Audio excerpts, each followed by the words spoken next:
নমস্কার বন্ধুরা, তোমরা সকলে কেমন আছো? সোমা লাইফস্টাইল চ্যানেলে একটা স্বাগত জানিয়ে একটা নতুন ব্লগে নেমে পড়লাম। আমি মনে করি প্রত্যেকটা মেয়েরাই বাবা মায়ের বাড়িতে রাজকন্যার মতনই থাকে, কিন্তু জানো তো বরের বাড়িতে সে রাজরানী হওয়ার কপাল যে কজন মেয়ের আছে সেটা কিন্তু তার ভাগ্যের উপরেই কিন্তু চলে। এই যে আমাদের কপাল বলে না, এটাই কিন্তু আমাদের ভাগ্যের জায়গা, আমি তো তাই মনে করি। আমিও কিন্তু একসময় ছিলাম, সত্যি কথা বলতে গেলে খাটের উপরেই বসে থাকতাম, কোনো দিন পড়াশোনা ছাড়া কিচ্ছু করিনি। হ্যাঁ, নিজের পায়ে দাঁড়াবো, চাকরি করব, এটা আমার বড় অ্যাম্বিশন ছিল, আমার বাবা মায়েরও তাই ছিল।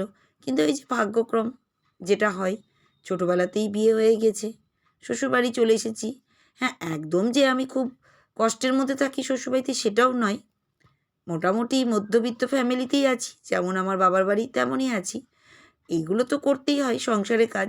ওটাই তোমাদের বললাম যে মেয়েরা সবসময় কিন্তু বাবার বাড়িতে রাজকন্যার মতনই থাকে, কিন্তু শ্বশুর বাড়িতে কটা মেয়ের ভাগ্যে থাকে যে তার সে রাজরানীর মতন থাকবে, এই জন্যই বললাম। দেখো, সব মেয়েদেরই ইচ্ছা স্বপ্ন থাকে যে সে রাজপ্রাসাদে থাকবে, ভালো বাড়ি ঘর সম্পত্তি, ভালো বড়লোক স্ট্যান্ডার্ড, মানে একটা আলাদা, মানে যা চাইবো তাই পাবো, সব কিছু কিন্তু সব মেয়ের হয় না। কিন্তু এইটা নিয়েই আমাদের চলতে হয়, এই জন্যই তোমাদের কিন্তু আমি আজকের কথাটা বললাম। শুধু আমার বলে নয়, আমি যেটুকু চেয়েছি বলতে নয়, ঈশ্বর কিন্তু আমাকে সবটাই কিন্তু দিয়েছেন। আমি যেটুকু চেয়েছি, যা চেয়েছি, এগুলো আমার ইচ্ছা, আমার ভালো লাগে ঘরের কাজ করতে, সংসারে কাজ করতে, সেজন্যই কিন্তু আমি কাজগুলো করি। না করলেও কোনো ব্যাপার নেই। আমি যদি এখন বলি কাজের দিদি রাখবো, আবার তা কাজের দিদি আবার আমার বাড়িতে রাখবো, সবটাই কিন্তু আমার উপরে। আমি কিন্তু ইচ্ছা করে কাজের দিদি কিন্তু রাখিনি, ইচ্ছা করেই কিন্তু আমি সব বাড়ির কাজগুলো কিন্তু নিজের হাতে করি। ঘরের বাইরের, বাইরে যাই, ঘরের কাজ আমার এগুলো ভালো লাগে, আর কিছু না। দেখবে ভালো লাগাটাও একটা মনের মনের ভিতরে একটা বড় ইচ্ছা, তা সেটাই। যাই হোক, আমার গল্প শেষ হোক। এবার কিন্তু আমি রান্না বান্না সংসার যা যা কাজ করি সেগুলো তোমাদেরকে শুনিয়ে দিই। আর এই দেখো, সকালবেলায় এদিকে চা বসিয়ে দিয়েছি কাজগুলো সেরে, আর এইদিকে লবঙ্গ আর গোলমরিচের গুঁড়ো নিয়ে এসেছিলাম, তোমাদের এর আগের দিনই দেখিয়েছিলাম আমি। সেটা কিন্তু একটু আমি শুকনো কড়াইয়ে কিন্তু একটু গরম করে নিচ্ছি, দিয়ে নামিয়ে নেব, দিয়ে ঠান্ডা করতে দিব, পরে কিন্তু আমি একটু মিক্সি মেশিনে ঘুরিয়ে নেব। এরকমই করি, কেন বলো তো, এই সকালবেলা লাল চা খাই তো আমি, এতে দিই। আমার গলার প্রবলেম তোমরা নিশ্চয়ই জানো, যে গলা খসখস করে, এই জন্য কিন্তু একটু লবঙ্গ গুঁড়ো করে নিই, আর একটু কিন্তু গোলমরিচ গুঁড়ো করে নিই। আমি কিনতেও পাওয়া যায়, এই দুটোই কিন্তু পেস্ট বাজারে কিন্তু কিনতে পাওয়া যায়, কিন্তু আমি কিন্তু করে খাই। এই যে তোমাদের বললাম না, আমি মেয়েরা কিন্তু নিজেদের উপরেই সব কিছু। এই যে আমি দেখো নিজে কিন্তু খাটি, কিন্তু এটা কিন্তু আমি নিজে খাটি। এই প্যাকেট কিন্তু কিনতে পাওয়া যায় বাজারে, আমি কিন্তু কোনোদিনই কিন্তু কিনে আনি না। প্যাকেট বানাই বাড়িতে, আমি তৈরি করি জানো তো, নিজের হাতে। এতে কিন্তু কী জন্য তৈরি করি, সতেজ আর ভালো জিনিসটা পাবো।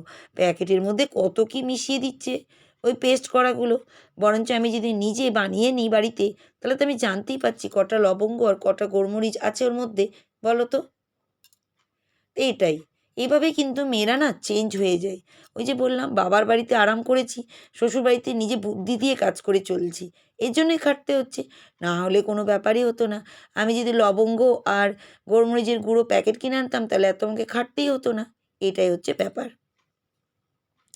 এদিকে ভাত চাপিয়ে দিয়েছি, আর পড়ছিল বলে দেখো অফ করে দিলাম, আর ওদিকে সোয়াবিনটা একটু ভাপানি দিতে দিয়েছি। আর এদিকে দেখো ল্যাপটপটা নিয়ে এসেছি চার্জে দেওয়ার জন্য, দরজা টরজা খুলতে পারছি না গো, এতটাই ঠান্ডা, তোমাদের আর কি বলবো। আবার আবজিয়ে রাখছি, দেখতে পাচ্ছ তো। আর দেখো ল্যাপটপটা চার্জ দিলাম, আর আমার পুতুলটা দেখো সুন্দরভাবে সেজেগুজে বসে আছে খাটের মধ্যে, কী যে দারুণ লাগে, তোমাদের কি আর বলবো। আর এই দেখো সব জামা কাপড়ে লোটা কম্বল খাটের উপর রাখা, তোমাদের আর কি বলবো। প্রত্যেক দিন এসে একই কাজ, জামা কাপড়গুলো সুন্দর করে করে গুছিয়ে নিই, একদম তাড়াহুড়ো করছি, ওদিকে আবার প্রেসারে সিটি দিলে দৌড়িয়ে আমায় যেতে হবে রান্নাঘরে। তো যাই হোক, তোমরা খুব সুন্দর সুন্দর কমেন্ট দিচ্ছ আমার ভিডিওতে এসে, তাই তোমাদের সব বন্ধুদেরকে অনেক অনেক ধন্যবাদ। তোমাদেরকে এত এত ধন্যবাদ জানাচ্ছি যে আমি না হাত দিয়ে দেখালে হতো না গো। সত্যি তোমরা এত সুন্দর সুন্দর কমেন্ট করছো, তার জন্য আমার তরফ থেকে অনেক অনেক অনেক ধন্যবাদ তোমাদেরকে। তা আজকে যে বন্ধু কমেন্ট করেছে তার চ্যানেলের নামটা একটু বলে দিই। তার চ্যানেলের নাম হচ্ছে পাপড়ি কিচেন অ্যান্ড ব্লগ। 985 সাবস্ক্রাইবার আর 385 মাত্র ভিডিও দিয়েছে। দারুণ সুন্দর চ্যানেল, তোমরা কিন্তু একবার করে দেখতে পারো। খুবই ভালো চ্যানেলটাকে, জানো তো, খুবই সুন্দর, তোমরা কিন্তু দেখো। তা বন্ধু কি কমেন্ট করেছে আমার চ্যানেলে এসে সেটাও তোমাদের সামনে তুলে ধরি। বন্ধু লিখেছে, চন্দ্রমল্লিকা গাছ সুন্দর হয়েছে দিয়ে একটা হার্ট চিহ্ন দিয়েছে। দিদিভাই, শীতকালীন ফুল যেগুলো হয় আমরা প্রত্যেকটা ফুল ভালো লাগে, আমার প্রত্যেকটা ফুল ভালো লাগে দিয়ে একটা হার্ট চিহ্ন দিয়েছে। দিদি, লুচিগুলো অনেক ফুলেছে দিয়ে একটা হার্ট চিহ্ন দিয়েছে। খুব ভালো লাগলো সব কিছু মিলিয়ে। শুনলে তো বন্ধু, কত সুন্দর লিখেছ, কত সুন্দর তুমি কমেন্ট করছো। প্রত্যেকটা বন্ধুকে কিন্তু আমি জানিয়ে দিচ্ছি তোমার কমেন্টটা, খুবই সুন্দর তুমি কমেন্ট করেছো। আবার কিন্তু চলে আসবে আমার ভিডিওতে, প্রত্যেক দিন দেখবে, কমেন্ট করবে, আমিও নিশ্চয়ই চলে যাব। আর এভাবেই কিন্তু আমাদের একে অপরের হাত ধরে চলতে হবে, নাহলে কোনো দিন কিন্তু আগাতে পারবো না। যাই হোক, এইদিকে কিন্তু আমি মূলোটা কিন্তু একটু ছাড়িয়ে নিচ্ছি। আজকে কাঁচা মূলোই খাবো, জানো তো। এই দেখো বাটির মধ্যে কাঁচা গাছ কেটে কুটে রেখে দিচ্ছি। কার কার ভাল লাগে কাঁচা মূলো খেতে তোমরা কিন্তু কমেন্ট করো। আর ওই দেখো সকালবেলা করেছিলাম মনে আছে, ঠান্ডা করে নিয়েছি। আর এই দেখো মিক্সিতে কিন্তু ঘুরিয়ে নিচ্ছি। দেখছো তো কতটা খাটুনি, তোমাদের বললাম না, খাটুনি হলেও সেটা যদি ভালো হয় তা কী হয়েছে।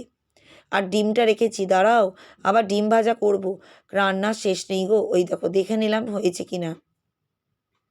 দেখছো তো, এই দেখো পটাপট, একা হাতে কাজ সেটাও একটা কষ্ট, কিন্তু কি বলো তো, সংসারে ভালোবাসি বলেই সব কাজ করতে ইচ্ছা করে। আর এই দেখো সবগুলো কিন্তু গুঁড়ো করে করে ঢুকিয়ে নিচ্ছি। এরপরে করব গোলমরিচটা গুঁড়ো। আর এই দেখো লংটা করছি, কষ্ট হয়, রাগও ধরে, কিন্তু কিছু করার নেই, করতে তো হবে না, আমার ভালো লাগে তার জন্য। আর এই দেখো ডিমটা কিন্তু ভাজা করছি। ডিমে না পেঁয়াজ দিয়েছি না লঙ্কা দিয়েছি, একদম শুধু লবণ আর হলুদ দিয়ে ভাজা করে নিয়েছি। আমার আবার অম্বল হয় তো সেজন্য। আর এই দেখো আরেকটা ডিম তোমাদের দাদাভাইয়ের জন্য, ও যখন খাবে বাবা তখন নাই করে দিব, সেটাই। আর এই দেখো এই যে পেঁয়াজের যে ট্যাগগুলো বেরিয়ে গেছে, শিকড়, এগুলো না আমি এখন টবে লাগিয়ে দিচ্ছি। দেখেছো কত সুন্দর, আমার বাড়িতে মনে হচ্ছে এবার পেঁয়াজ গাছও হয়ে যাবে। এই দেখো প্রত্যেকটা জায়গায় আমি একটু করে মাটিতে আঙুল ঢুকিয়ে দিচ্ছি। আর পেঁয়াজের যে শিকড়ের ডগাটা বেরিয়েছে ওটা কিন্তু মাটির ভিতরে লাগিয়ে দিচ্ছি। আর দেখবে হয়েও যাচ্ছে, তোমাদের তো দেখিয়ে দিলাম একটু আগে। কি সুন্দর যে লাগে না, তোমাদের কি বলবো। আর এই দেখো আমার জবা গাছে জবা ফুল ফুটেছে, কত যে ভালো লাগে আমার গাছে ফুল দেখে সে আমিই জানি। আর জবা ফুল আমার খুব প্রিয় ফুল, জানো তো, আমার খুবই ভালো লাগে, খুবই ভালো লাগে আমার জবা ফুল। আর চন্দ্রমল্লিকা দেখেছো কত কুড়ি এসছে, প্রচুর কুড়ি এসছে। আর এই গাছটার ফুলটা কি দারুণ যে লাগছে, তোমাদের আর কি বলবো। আর পার্পেল হার্টেতে প্রচুর ফুল, কাগজ ফুলও প্রচুর। আর কি দেখাবো তোমাদের, প্রত্যেকটা গাছে ফুল দেখাচ্ছি, দেখো দেখো। আর এই গাছটা কিন্তু ঘরে দিয়েছি, এবার ঘরেও তো একটু সাজিয়ে রাখতে হবে, জানোই তোমরা আমি তো সবসময় টিপটপ পরিপাটি করে রাখি। এই যে তোমাদের বললাম যে মায়ের বাড়িতে রাজরানী, এই যে আমার মেয়ে যেমন কোনো কাজই আমি কিন্তু আমার বাড়িতে করতে দিই না, কিন্তু ও যখন বিয়ে হয়ে যাবে নিশ্চয়ই ওকে ওর সংসারটাকে করতেই হবে। ও কি আর রাজরানীর মতন শুয়ে থাকতে পারবে?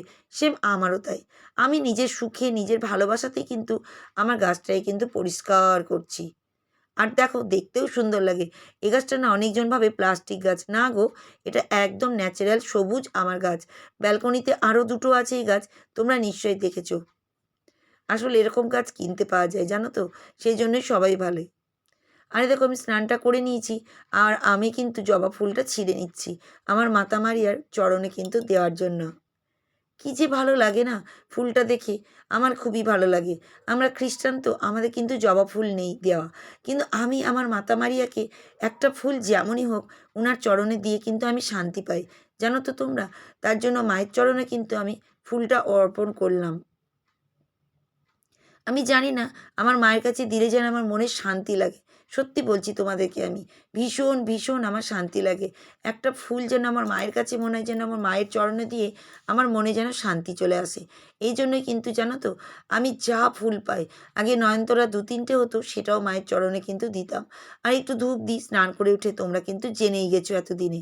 তা আমার ভিডিও কেমন লাগে তোমরা কিন্তু কমেন্ট করবে। তোমাদের এক একটা কমেন্ট আমার কাছে ভীষণ অনুপ্রেরণা জাগায়। তোমরা কিন্তু প্রত্যেক দিনই আমাকে সুন্দর সুন্দর কমেন্ট করছো বলে আমার প্রতিদিন আরও ভিডিও করতে ইচ্ছা করে। আর এই দেখো, আমি কিন্তু প্রার্থনা করে নিলাম, আর এবার কিন্তু আমি পালাতে যাচ্ছি। আজকের মতন টাটা।